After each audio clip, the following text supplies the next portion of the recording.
How to look good without money. Getting and staying cute can be expensive. But in this video, I will be showing you how to look good without going broke.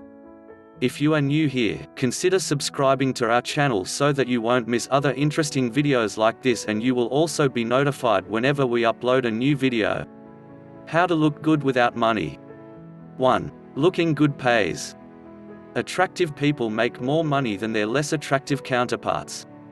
Anyone can be attractive with some effort. You can spend a lot of money doing it too, but you don't have to. If you want to know how to look good the frugal for less way, keep on watching the video. 2. Being fit. Being fit makes you more attractive not only because of how you look but for how it makes you feel. When you feel fit and well, you feel more confident, which is attractive to other people.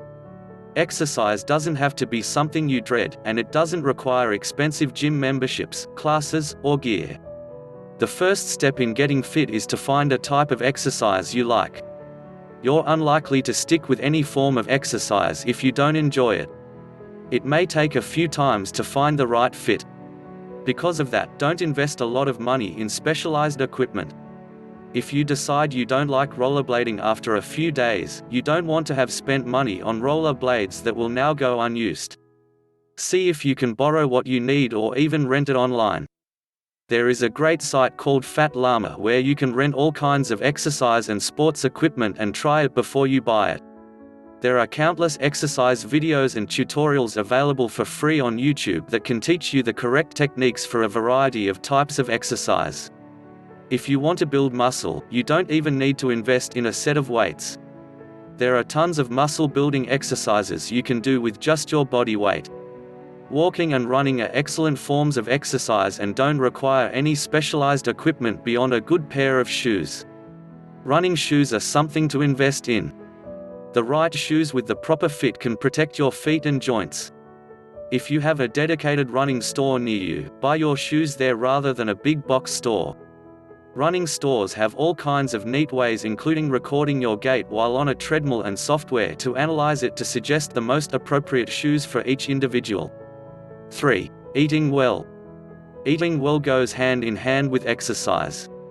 You can't outrun a bad diet, as the saying goes. Eating well means different things to us all. Some of us are paleo, some are vegan, some count macros, and some adopt a Mediterranean diet. But we all know the basics of what food is good for us. No one thinks a piece of cake is healthier than a bowl of broccoli, even if you wish it were. If you don't know a lot about nutrition, there are plenty of great books and websites that can teach you more. I like a few subreddits dedicated to eating well, including Nutrition and Fit Meals. Eating well doesn't have to be expensive, but I won't lie, it does take more time and effort than tossing a frozen ready meal into the microwave. Not a ton of more time and effort though. If you spend some time evenings or weekends to do some meal prep, things like chopping vegetables or marinating meat, you can have dinner on the table pretty quickly. Frozen vegetables are often cheaper than fresh and just as nutritious, sometimes more so because frozen vegetables are picked at their peak and frozen immediately, while fresh is often picked before it's at its best, artificially ripened and then flown or trucked a great distance. Certain cuts of meat are cheaper than others. Chicken thighs, for example, are less expensive than chicken breasts. If you don't know how to cook, YouTube to the rescue again. There are video tutorials for pretty much anything you want to cook, even straightforward dishes like scrambled eggs. One of my favorite recipe sites is Budget Bites. Drinking enough water is part of proper nutrition too. It's not necessary to drink the much touted 8 glasses a day, although there is indeed nothing wrong with doing so. If you're eating a lot of vegetables and fruit, you're getting water from those. Cucumbers are 96.7% water, and watermelon is 91.5%. Drink when you're thirsty. If you think you may not be getting enough water, a good way to determine is to look at the color of your urine. If it's dark, you're likely dehydrated. 4. Skincare. If you're eating well and exercising regularly, your skin will look better. What we put into our bodies directly impacts the quality of our skin. Research has shown that eating fruits and vegetables, especially those containing beta-carotene and lycopene, gives skin a healthier color. Those who eat few fruits and vegetables show a grayish pallor, while those eating lots of produce show a healthy glow. The best fruits and vegetables to get that glow include oranges, yams, peaches, spinach, tomatoes, watermelon, and pink grapefruit. And it only takes 6 weeks for the results to show up in your skin. Exercise helps because it creates blood flow to the face, which brings the nutrients your skin needs. Sweating helps clear the skin of impurities.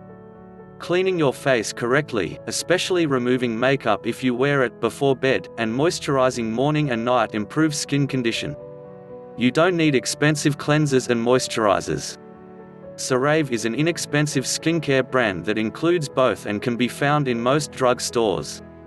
If you're over 30, it's a good idea to use an anti-aging serum. Boots No. 7 is a cult brand in the UK that is now widely available in American drugstores including Walgreens.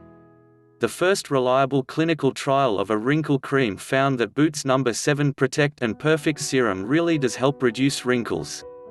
A good sunscreen is vital to help protect against premature aging. Boots makes a good day cream containing SPF. If you try and like Boots products, keep an eye out for sales. Walgreens often sells Boots for buy one get half off the second. The products are inexpensive, effective, and a little goes a long way. I have been using Boots No. 7 for years and only need to buy 2 or 3 bottles a year. You don't need to buy expensive masks, you have all the stuff you need right in your kitchen. There are 3 masks I have used at various stages of my life that are cheap and work great. When I was younger, and my skin was oily, I'd mix a bit of oatmeal with water and put that on my face. It soaks up oil and gives you a matte finish. If your skin is looking a little dull, smooth some plain Greek yogurt over it. The lactic acid is a form of alpha-hydroxy acid, the same ingredient in store-bought chemical exfoliants. The acid helps remove dead skin cells and doing so brightens the skin. Yogurt is a better solution than scrubs that contain physical exfoliants like apricot pits, which can cause microscopic scratches to the skin, or plastic beads which are not biodegradable and are being found in the fish we consume. Now that I'm older, my skin is drier, so I use avocado. Scoop out the flesh, turn the empty half inside out and rub it on your face. 2 uses in 1 little fruit. Your skin will feel really soft. All of these masks can be left on for 10 to 15 minutes and rinsed away with water. Cheap and effective. 5. Makeup. If you have limited funds to spend on looking good, as most of us do, set your budget for skincare higher than your budget for makeup. A good skincare routine improves the quality of your skin, while makeup can just enhance or cover up your skin, be it good or bad. I'm sure all of us who buy makeup have spent ages choosing the perfect shade of foundation or lipstick color only to hate it once we get it home and try it. There are 2 good ways to combat this kind of makeup buyer's remorse. Go to a store that lets you try out products. Sephora is well known for this, with the added bonus of a salesperson to help you choose colors if you have no idea where to start. Sephora can get pricey though. Some Walgreens have cosmetic sampling stations too. Not all of the products are available to try out, and not all Walgreens offer this, but check out those near you to see what they have. The other tip is to shop at CVS for your makeup and all of your other beauty needs. CVS offers a money-back guarantee for products including makeup, skincare, hair and nail care, sun care, and even fragrances. If you buy something and it doesn't suit you, you have 60 days to return it. I only recently discovered this, and now if I need to buy a beauty product I've never tried, I only go to CVS. 6. Hair care. The easiest way to save money on hair care is to get a cut and style that suit your hair's natural texture. If you have very curly hair, it's going to cost a lot in both time and money to straighten it. I had a keratin treatment a few weeks ago, not because I have curly hair that I wish were straight, but because of the humidity of a New Orleans summer. If I don't, my hair looks like a cotton ball that's been brushed with a wire dog brush. The whole process takes about 3 hours and cost close to $300 after tax and tip. I hate spending that kind of money, but I'm really vain. If there were a cut or style that humid weather enhanced, I would adopt it. People often say short hair is easier to care for than long, but short styles require more frequent cuts than long hair. Mine is shoulder length, and I only get it cut about 3 times a year. If you have bangs, many salons offer free or inexpensive bang trims between regular cuts. I color my hair and have been doing so since I was 16. A few times I've had it professionally colored, but I never get as many compliments as I do when I use a $7 box of Nice and Easy. If you use product in your hair, they can build up over time, making your hair dull. You don't need to buy a clarifying shampoo. Sprinkle a little baking soda into the pool of shampoo in your hand and wash your hair as you usually would. The baking soda gets rid of the product buildup. For added shine, put 1/3 of a cup of apple cider vinegar in a cup and fill the rest with water. After washing and conditioning your hair, pour the mixture through your hair. Let it sit for a minute or two and then rinse with the coldest water you can stand. This works especially well for redheads, even out-of-box redheads like me. I don't have a cheap fix for frizz. As I wrote, I pay a fortune to have my hair keratin to eliminate the problem. I've tried any number of home remedies and store-bought products, and none of them are effective. If you know of something that works, share it in the comments, please. 7. Clothes. I have 2 friends who are professional thrifters. Both these ladies make a pretty nice living doing it, so when I write about reselling clothes on sites like eBay and Poshmark, I'm not just guessing it's a good way to make money. I know you can, because I know people who do.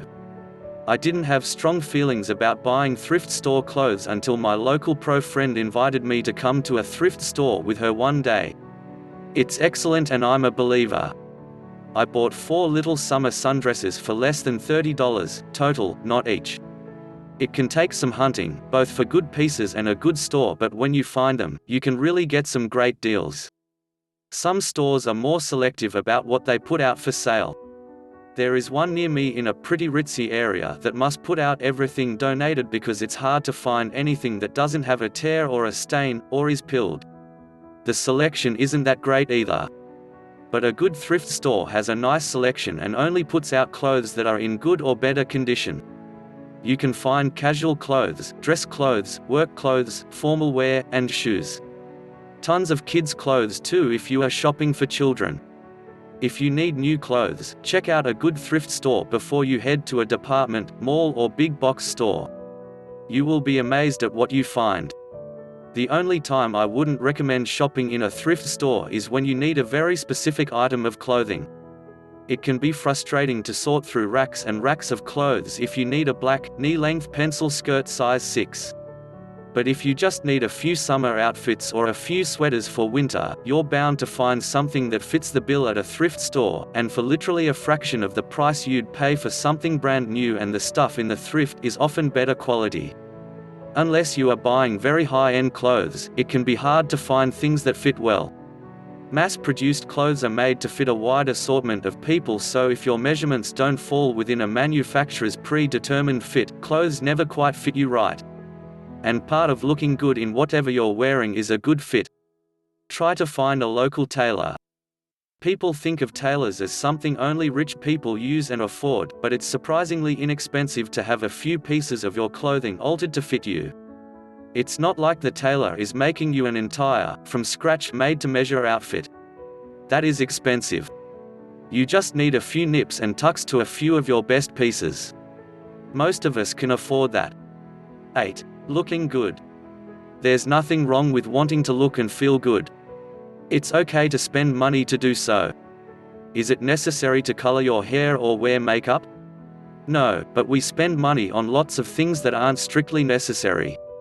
It makes life better and more enjoyable. It's only a problem if we're spending more than we can afford on any of our budget categories. But we've shown you that it is possible to look good without going broke. You beautiful thing, you.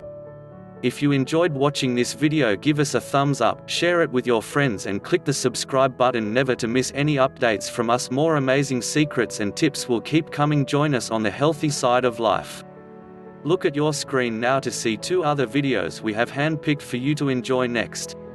Stay healthy.